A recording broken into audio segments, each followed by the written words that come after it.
Como assim? Como assim caçar um deputado federal com o argumento de que ele cometeu ou vai cometer um crime no futuro? Como assim caçar um deputado federal que não seja através da Câmara dos Deputados? Como assim caçar um deputado federal sem passar pelo crivo do Conselho de Ética, né, da própria Câmara dos Deputados? Como assim caçar um deputado federal? Bem, essa pergunta está no ar. E antes de responder essa pergunta, eu quero dizer para vocês que eu escutei um discurso do senador general Mourão. É assim, senador general Mourão. Sabe quem que é o Mourão, né? O Mourão foi o vice-presidente da República no último governo do Bolsonaro. Quem foi o Mourão? Mourão foi um general de divisão que fez duras críticas à crise política há alguns anos atrás, uns 5, 6 anos atrás, e que teve uma fala assim, muito abrangente, que ele se referiu assim, aproximações sucessivas. Que seja o seguinte, ou a classe política resolve suas crises existenciais, ou nós vamos ter que impor essa resolução. E aí, os fatos nos mostram que aproximações sucessivas vão nos levar a esse entendimento. O resultado disso tudo foi o quê? Na época, afastaram ele, né? Era governo de esquerda. Aposentaram o homem, botaram ele para reserva. O homem foi, articulou politicamente, deu base de sustentação para o Bolsonaro e elegeu o Bolsonaro presidente da República. E aí, com o apoio dele como vice-presidente, ninguém botou o dedo no Bolsonaro, apesar de tentarem fazer isso o tempo todo. Por quê? Porque se caísse o Bolsonaro, entrava o Mourão, o general Mourão. Então, meu amigo, eu falo uma coisa para você, é o seguinte. Sabe que esse cachorro de portão? Pois é, na política tem muito cachorro de portão. Aqueles cachorros que ficam latindo no portão, né?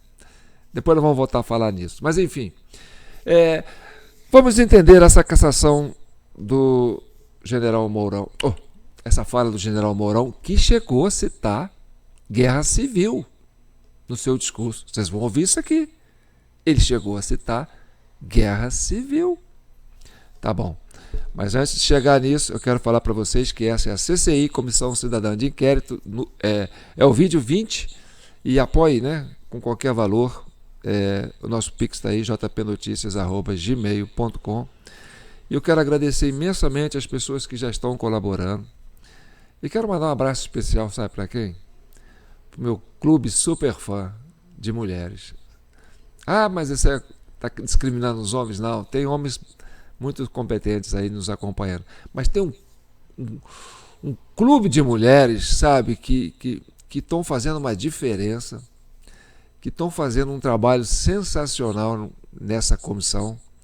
E olha, eu quero dizer para vocês, se não fossem vocês, essa comissão não ia adiante. E olha, vocês estão mudando o Brasil. Tenho certeza disso, sabe? Não sei qual que é a relação que vocês têm comigo, sabe? Mas sim, tem uma química aqui. Eu percebo isso, né? Tem uma química aqui. Tem meu telefone tocando aqui, eu tenho que desligar ele. Mas vocês sabem disso que eu estou falando, né? A gente vai trabalhar muito em função disso, dessa química que a gente tem. E vou botar aqui no silencioso, ao vivo é fogo, né? Enfim, vamos lá, vamos falar na hora que eu puder, eu ponho no silencioso aqui, para não perder vocês, tá ok? Então vamos ao que interessa. Por que caçaram essa iniciativa do TSE de fazer uma cassação assim, de forma violenta, unânime, inclusive com um ministro que foi indicado pelo Bolsonaro? Isso, né? O que é isso? O que está acontecendo nesse Brasil, gente, que a gente quer entender? Será que houve aí, né, uma troca de moeda, não sei? Eu estou fazendo muito rodeio aqui para não entrar no assunto, né? Mas eu vou entrar. Sabe, eu publiquei alguns vídeos atrás, isso ainda lá em novembro, talvez até em outubro, eu postei 2 vezes, que eu falei sobre essa questão do ódio, né? A campanha do ódio, o bem contra o mal. E eu vou passar esse trecho, eu separei o trecho aqui, vou reprisar para vocês entenderem do que eu estou falando, certo? E depois nós vamos voltar nesse assunto. Esse ódio, ele é um ódio latente, ele está em evidência e agora ele está aflorando. E quando eu passava esse áudio, o pessoal comentava alguma coisa, mas eu vou direto ao vídeo. Eu sei que vocês gostam quando eu trago esses recortes, só que esse é um recorte de um vídeo que eu próprio publiquei, tá certo? Vamos ao recorte, depois eu comento sobre isso. E em menos de 24 horas, houve uma interferência política na Polícia Federal, que ainda nem existe, porque é um governo que ainda não assumiu. Olha que crise, vê se isso é possível, né? Em menos de 24 horas, vamos supor, coloca aí de um dia para o outro, o Dino teve que tirar a indicação dele, que julgaram para ele, né? Olha, pega esse homem aí. Esse homem vinha de uma indicação do Geraldo Alckmin. E aí a turma do PT falou, vai para cima. Não, esse homem não. Coloca um aí que fuma charuto, que tem bigode, que usa uma estrelinha na testa. Bem, e foi isso que foi feito, entendeu? Eu vou mostrar para vocês. Ah, João, você está viajando na maionese? Não, intervenção política na Polícia Federal aconteceu antes de tomar posse, no primeiro dia. Olha só. Em relação ao anúncio feito ontem, nós estamos efetuando a substituição da indicação que foi feita para o diretor-geral da Polícia Rodoviária Federal. Então, a indicação para novo diretor-geral da Polícia Rodoviária Federal é para o policial rodoviário federal Antônio Fernando Oliveira. Eu queria que o senhor comentasse um pouco essa substituição do senhor Camata, que ontem foi apresentado aqui com um longo currículo e experiência. Eu queria saber, o ministério que o senhor está formando não pesquisou o passado do senhor Camata? Não sabia que ele era um apoiador ferrenho de pessoas como Dallagnol e agora do senador Sérgio Moro? Então faço questão de assinalar o meu reconhecimento ao excelente currículo do policial Camata. Não há, portanto, nenhum julgamento de desvalor em relação a ele, mas apenas uma avaliação puramente política. E como é que foi a sua conversa com o Dr. Camata? Salvo aqueles que trabalharam comigo no Maranhão, que são pessoas que eu conheço há muitos anos, obviamente, no caso dele, é uma conversa mais funcional. Ministro, boa tarde. É Marcelo Auler, do site 247. Não foi um pouco de falta de lealdade dele ao ser convidado, ter-lhe alertado para essas defesas intransigentes que ele fez do lavajatismo? Realmente, se o senhor me perguntar, houve este alerta? Não, não houve.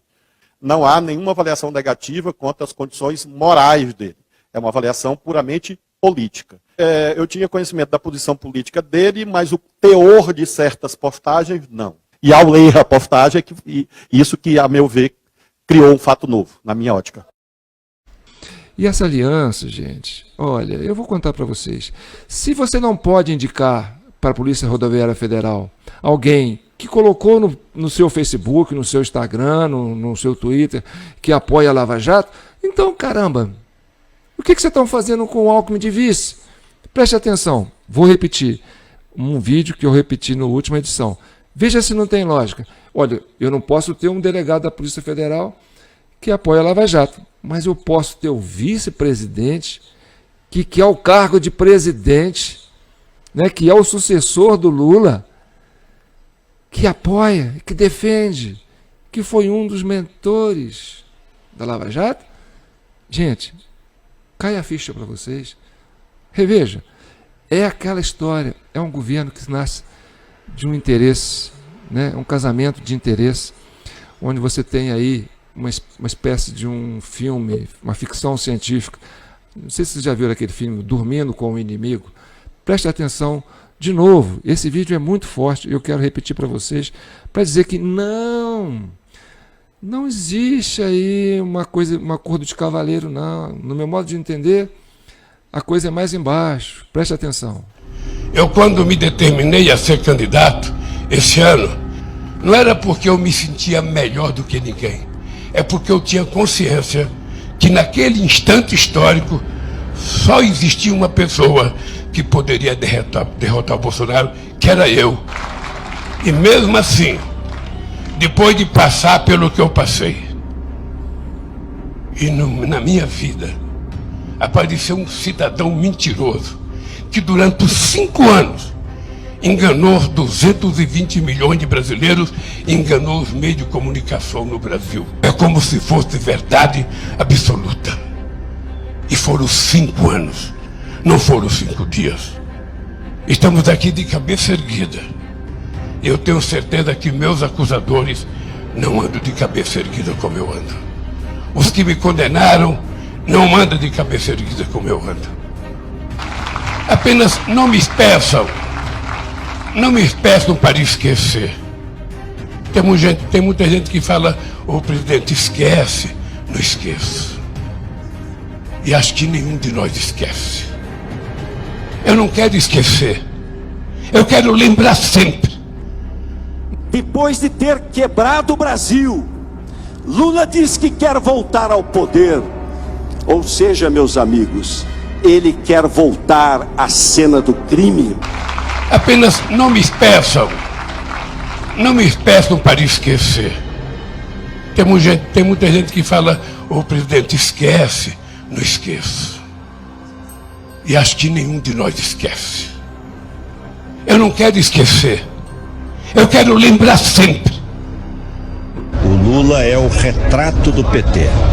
Partido envolvido em corrupção, sem compromisso, né, com as questões de natureza ética, sem limites.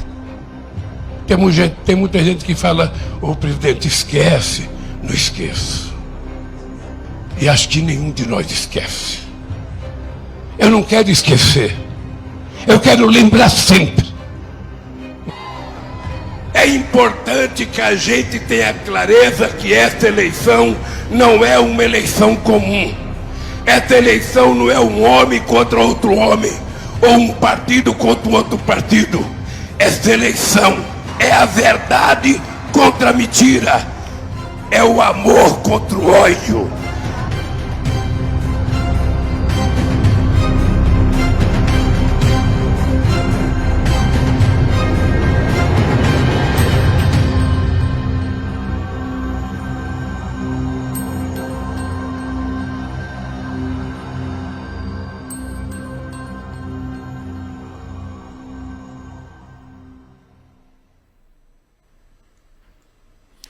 Teve uma seguidora minha que, quando viu esse vídeo, falou assim: João, eu juro que eu senti medo.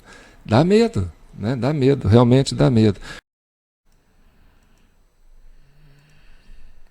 Não dá medo? Bem, isso foi há muito tempo atrás que eu publiquei isso, certo? Eu falei, gente, tem ódio latente aí. Esse ódio não é pelo Bolsonaro, sabe? O ódio não é pelo Bolsonaro. O ódio do PT é pela Lava Jato. Pela forma que a Lava Jato levou o processo, né, que conduziu à prisão do Lula, à prisão de muita gente, de empresários, de políticos, a cassação de mandatos, né, e tudo mais. E, gente, não precisamos ser ingênuos, certo? O Brasil, quem está me seguindo aí é meu clube de super fã, porque as mulheres usam muito a intuição. Eu falo muito com intuição aqui.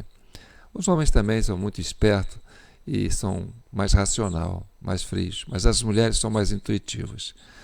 Fica aquela pergunta, né? Horas, onde estava toda essa força do juiz Sérgio Moro e desse menino aí, Dallagnol, Deltan, da Lava Jato?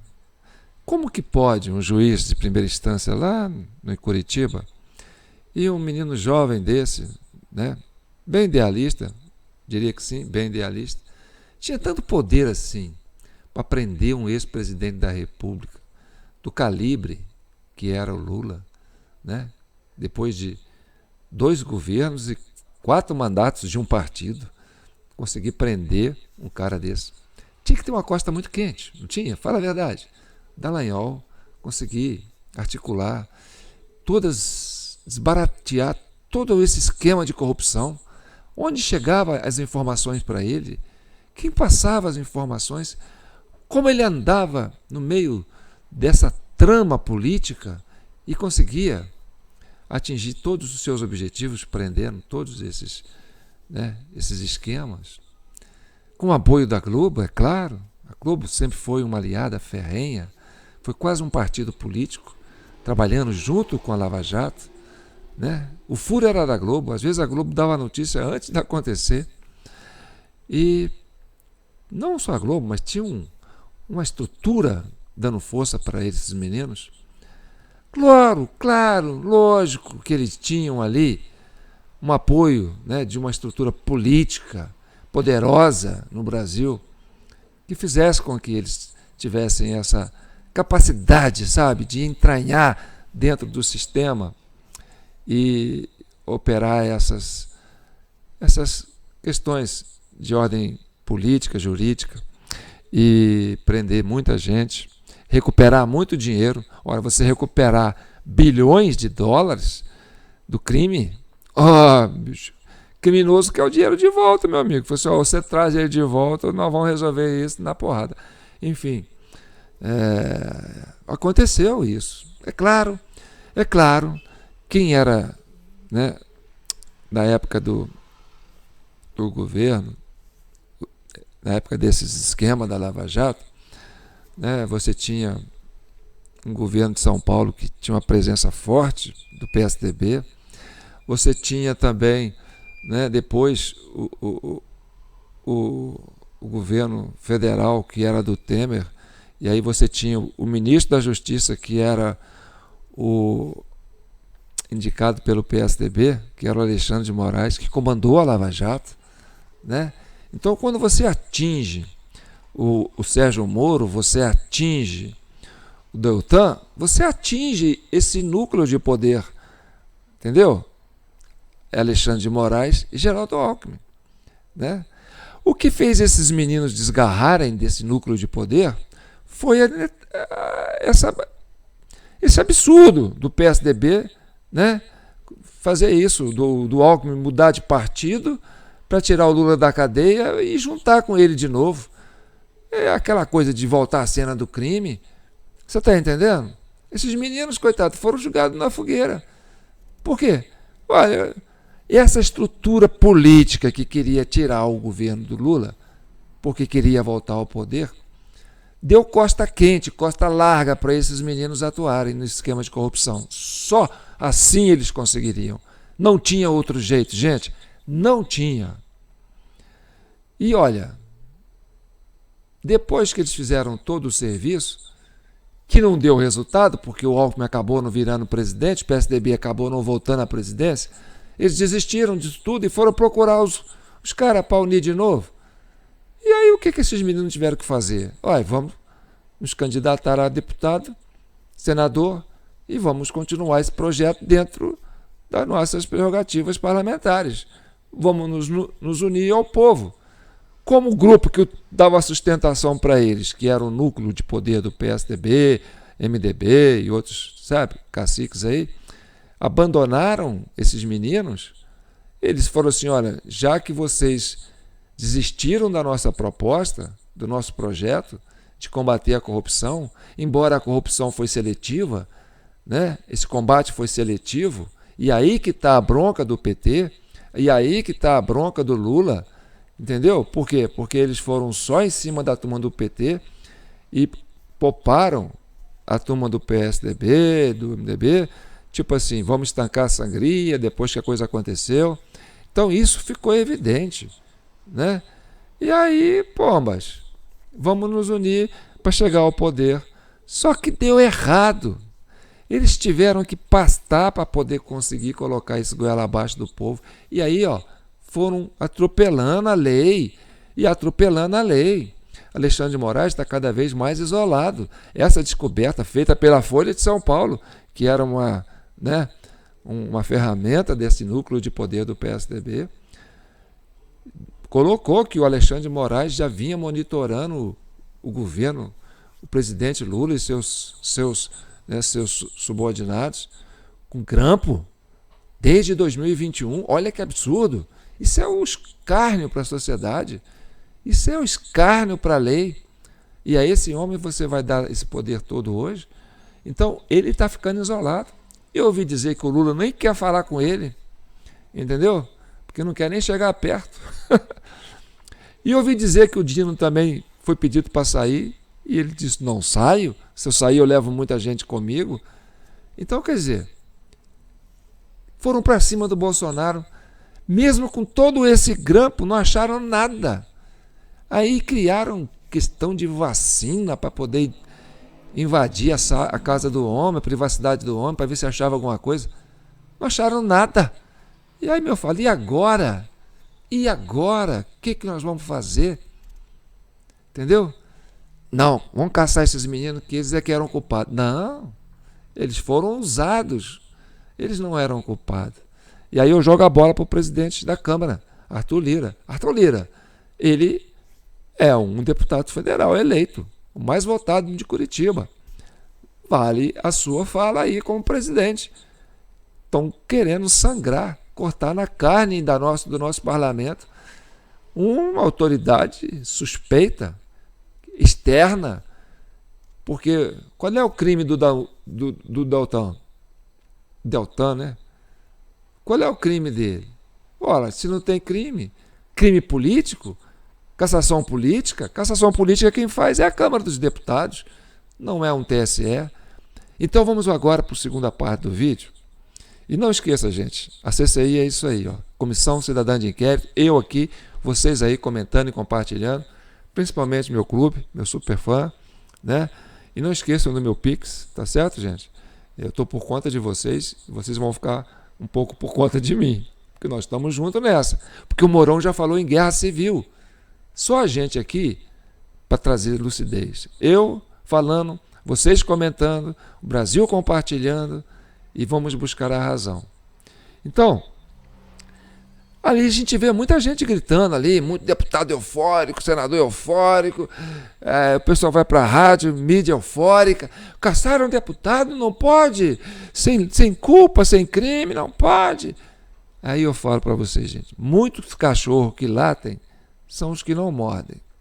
Mas cachorro que morde, quando late, sai de baixo. Vou encerrar com isso aí, vocês saberem do que eu estou falando.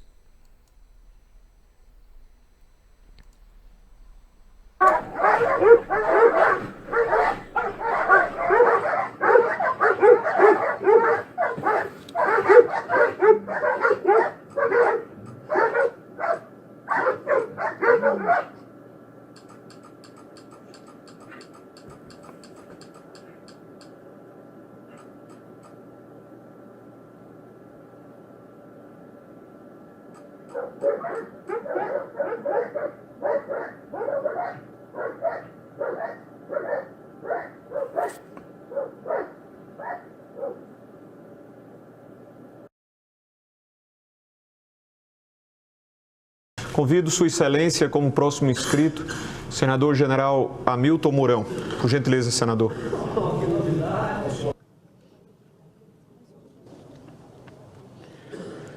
Senhor presidente, senhores senadores, senhoras e senhores, diante da injustificável e interminável arbitrariedade praticada neste momento difícil por que passa o país e que aconselha moderação e equilíbrio para a pacificação dos espíritos, diante da incontida satisfação da parte beneficiada por esse arbítrio, que esquece que a violação que hoje a beneficia é, em essência, a mesma que pode lhe negar as mais elementares garantias, como ocorre hoje aos seus adversários políticos.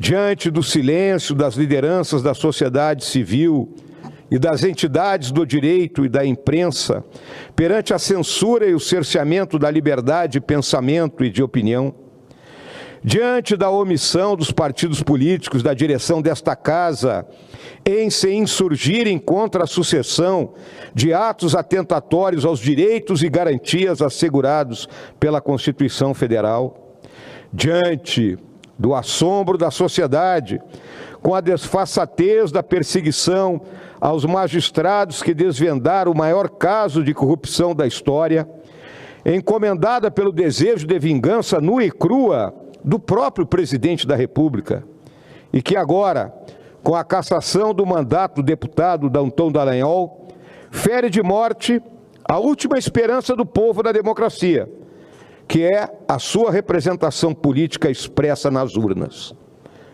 Diante disso tudo, alerto: a forma política da sociedade corrupta é a guerra civil.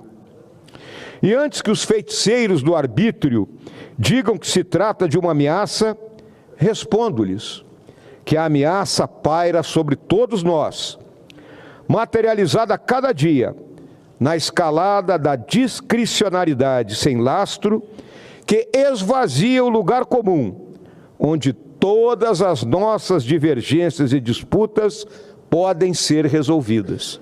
E esse lugar é a lei.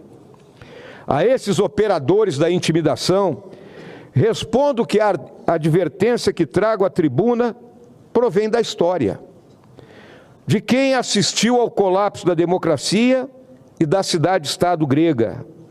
Um desastre que na atualidade ronda não somente o Brasil, mas as principais nações do Ocidente. Não segundo a perspectiva primária e preconceituosa dos analistas ideológicos que só veem ameaças nos seus inimigos, mas sim pela constatação de que os direitos e deveres que dizem respeito isonomicamente a todos os cidadãos de uma república estão sendo sistematicamente depredados pelos inimigos da democracia, travestidos de seus defensores. Alerto novamente: em uma democracia, a justiça não pode ser uma extensão do poder. Faço agora aos arrogantes de plantão, que se comprazem em seu silêncio prenho de desforra indecente, e aqueles profissionais do cinismo de oportunidade, que ao invés de protestarem por dever de fé de ofício contra o sistemático ataque às liberdades e garantias democráticas, associam-se à ignomínia da pura perseguição, fazendo-a verberar. O Brasil jamais assistiu tamanha combinação de arbítrio, injustiça, revanche e ilegalidade, praticados de forma tão brutal e injustificada, mesmo nos momentos traumáticos de ruptura institucional ou de ameaças à soberania nacional.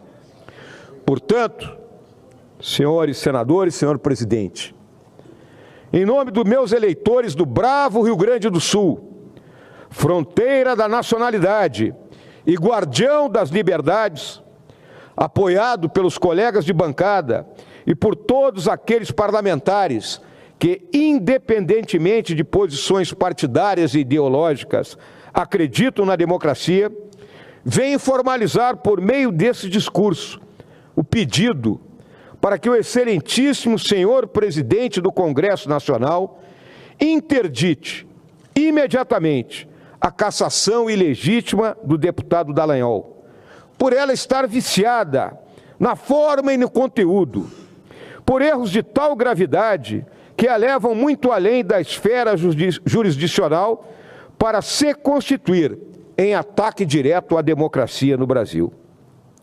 Convicto de estar cumprindo meu dever como parlamentar eleito e como cidadão que serviu e continua a servir ao país, encerro minhas palavras sobre esse grave acontecimento, afirmando que aguardarei o pronunciamento do senhor presidente desta Casa a respeito dessa e das outras violações à Constituição Federal e às prerrogativas do Congresso Nacional, palavras pelas quais certamente, senhor presidente, aguarda a nação brasileira. O momento não permite silêncios, nem arroubos irresponsáveis e incendiários.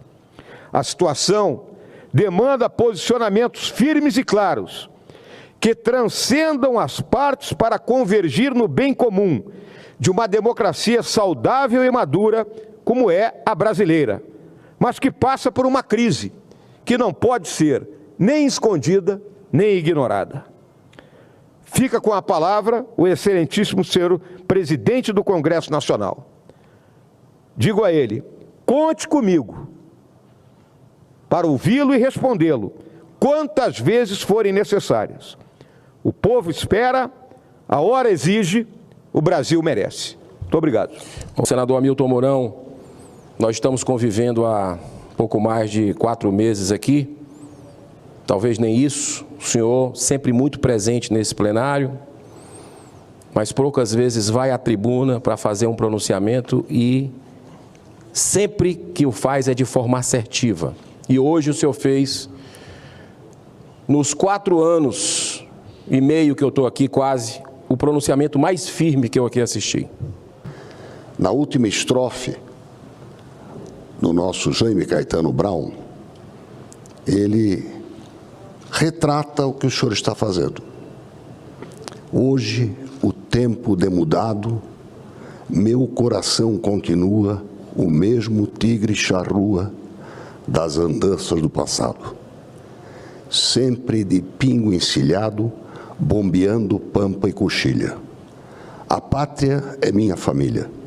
Não há Brasil sem Rio Grande e nem tirano que mande na alma do Farroupilha. Muito bom. Muito obrigado. Obrigado, presidente.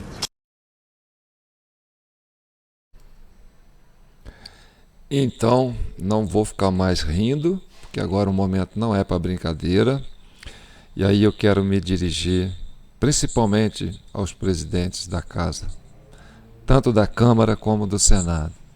O Parlamento é o último guardião da nossa democracia. E essa cassação do Dallagnol é um resultado que compromete muito tudo o que a gente está falando aqui. E aí eu peço que vocês pensem bem, e aí vamos seguir o exemplo do Equador. No Equador, fizeram novas eleições. Quando a coisa chega nesse ponto, ninguém quer partir para os extremos. E aí, com frieza do coração, com pureza de alma, eu peço a todos vocês que baixem a guarda e vamos fazer valer o que a lei manda, né? Se houve, sim, a necessidade de fazer novas eleições, que o façamos, que o presidente Lira assuma interinamente esse posto de guardião da nossa República como diretor maior do nosso destino, e caminhamos para isso, com serenidade, certo? Porque depois que um general Mourão, senador, chega a falar em guerra civil, e a gente já tem notícias de chacina no interior do Brasil, principalmente no Mato Grosso, a gente não está brincando não, tá certo? Então, aqui a turma dos Cabeça Brancas falando, Cabeça Branca é isso, é experiência, pessoas que já viveu muito e que sabem o que pode acontecer e que tem essa sensatez de pedir muita calma nessa hora. Então fique com Deus e que o manto de Nossa Senhora cubram todos vocês, principalmente minha turminha aí do Superfã, tá certo? Um abraço para a turma da direita, a turma da esquerda, a turma do centro, todo mundo, sabe? O Brasil é nosso, é um só. E o momento exige atitude.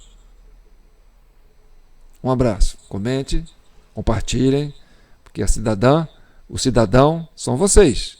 Essa comissão só existe porque vocês estão aí do outro lado, comentando, ouvindo, curtindo e compartilhando. Fiquem com Deus.